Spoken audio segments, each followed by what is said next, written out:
Only a Dream by H. Rider Haggard.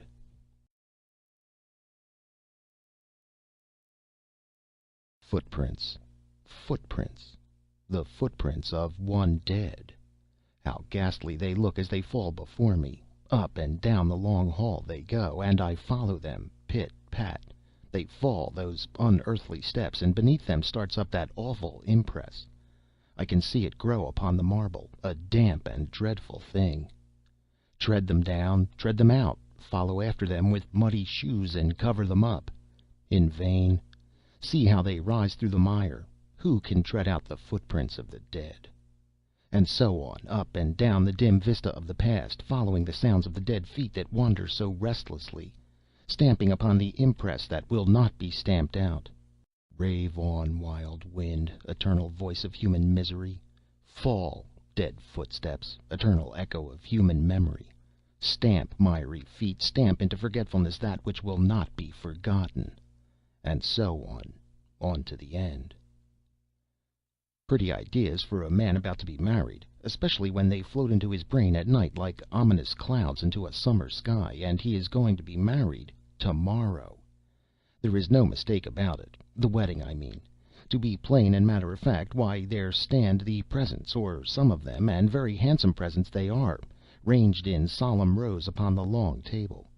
It is a remarkable thing to observe when one is about to make a really satisfactory marriage, how scores of unsuspected or forgotten friends crop up and send little tokens of their esteem. It was very different when I married my first wife, I remember, but then that match was not satisfactory. Just a love match, no more. There they stand in solemn rows, as I have said, and inspire me with beautiful thoughts about the innate kindness of human nature, especially the human nature of our distant cousins. It is possible to grow almost poetical over a silver teapot when one is going to be married tomorrow. On how many future mornings shall I be confronted with that teapot? Probably for all my life, and on the other side of the teapot will be the cream jug, and the electro-plated urn will hiss away behind them both. Also, the chased sugar basin will be in front, full of sugar, and behind everything will be my second wife. "My dear," she will say, "will you have another cup of tea?" And probably I shall have another cup. Well, it is very curious to notice what ideas will come into a man's head sometimes. Sometimes something waves a magic wand over his being, and from the recesses of his soul dim things arise and walk. At unexpected moments they come, and he grows aware of the issues of his mysterious life, and his heart shakes and shivers like a lightning-shattered tree. In that drear light all earthly things seem far, and all unseen things draw near and take shape and awe him. And he knows not what is true and what is false, neither can he trace the edge that marks off the spirit from the life. Then it is that the footsteps echo, and the ghostly footprints will not be stamped out. Pretty thoughts again, and how persistently they come! It is 1 o'clock, and I will go to bed. The rain is falling in sheets outside. I can hear it lashing against the window panes, and the wind wails through the tall, wet elms at the end of the garden. I could tell the voice of those elms anywhere. I know it as well as the voice of a friend. What a night it is! We sometimes get them in this part of England in October. It was just such a night when my first wife died, and that is 3 years ago. I remember how she sat up in her bed. "Ah, those horrible elms!" she said. "I wish you would have them cut down, Frank. They cry like a woman." And I said I would, and just after that she died, poor dear. And so the old elms stand, and I like their music. It is a strange thing. I was half broken-hearted, for I loved her dearly, and she loved me with all her life and strength, and now I am going to be married again. "Frank, Frank, don't forget me." Those were my wife's last words, and indeed, though I am going to be married again tomorrow, I have not forgotten her. Nor shall I forget how Annie Guthrie, whom I am going to marry now, came to see her the day before she died. I know that Annie always liked me more or less, and I think that my dear wife guessed it. After she had kissed Annie and bid her a last good-bye, and the door had closed, she spoke quite suddenly. "There goes your future wife, Frank," she said. "You should have married her at first instead of me. She's very handsome and very good, and she has 2,000 a year. She would never have died of a nervous illness." And she laughed a little, and then added, "Oh, Frank dear, I wonder if you will be thinking of me before you marry Annie Guthrie. Wherever I am, I shall be thinking of you." And now that time which she foresaw has come, and heaven knows that I have thought of her, poor dear. Ah, those footsteps of one dead that will echo through our lives, those woman's footprints on the marble flooring which will not be stamped out. Most of us have heard and seen them at some time or another, and I hear and see them very plainly tonight. Poor dead wife! I wonder if there are any doors in the land where you have gone through which you can creep out to look at me tonight. I hope that there are none. Death must indeed be a hell if the dead can see and feel and take measure of the forgetful faithlessness of their beloved. Well, I will go to bed and try to get a little rest. I am not so young or so strong as I was, and this wedding wears me out. I wish that the whole thing were done, or had never been begun. What was that? It was not the wind, for it never makes that sound here, and it was not the rain, since the rain has ceased its surging for a moment. Nor was it the howling of a dog, for I keep none. It was more like the crying of a woman's voice, but what woman can be abroad on such a night, or such an hour? 1:30 in the morning. There it is again! A dreadful sound, it makes the blood turn chill, and yet has something familiar about it. It is a woman's voice, calling round the house. There she is at the window now, and rattling it, and, great heavens, she is calling me! "Frank! Frank! Frank!" she calls. I strive to stir and unshutter that window, but before I can get there she is knocking and calling at another. Gone again with her dreadful wail of "Frank! Frank!" Now I hear her at the front door, and, half mad with a horrible fear, I run down the long dark hall and unbar it. There is nothing there, nothing but the wild rush of the wind and the drip of the rain from the portico. But I can hear the wailing voice going round the house, past the patch of shrubbery. I close the door and listen.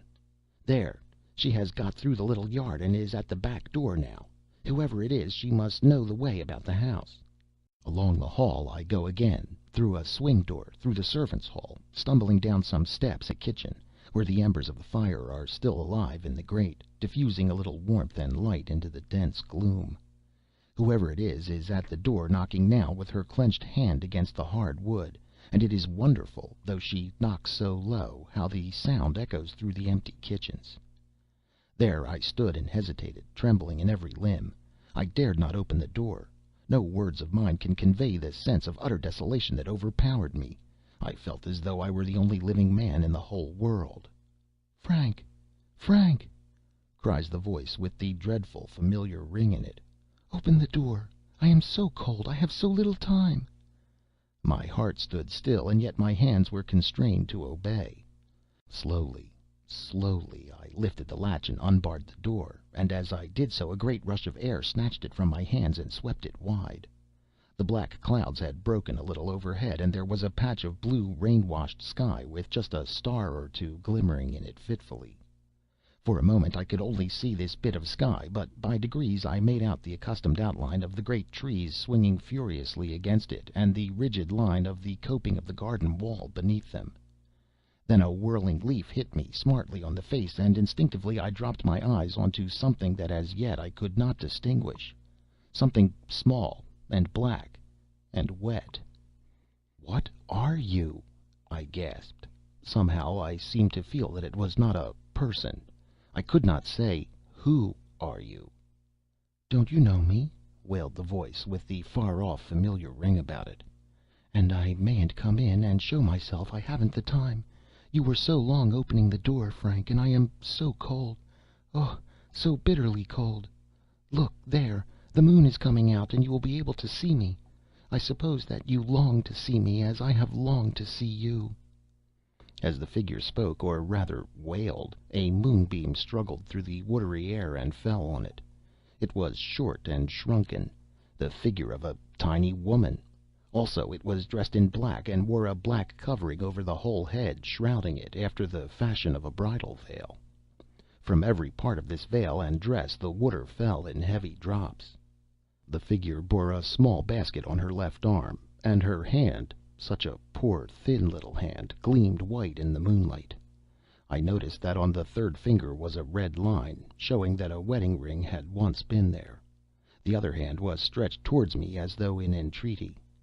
All this I saw in an instant, as it were, and as I saw it horror seemed to grip me by the throat as though it were a living thing, for as the voice had been familiar, so was the form familiar, though the churchyard had received it long years ago.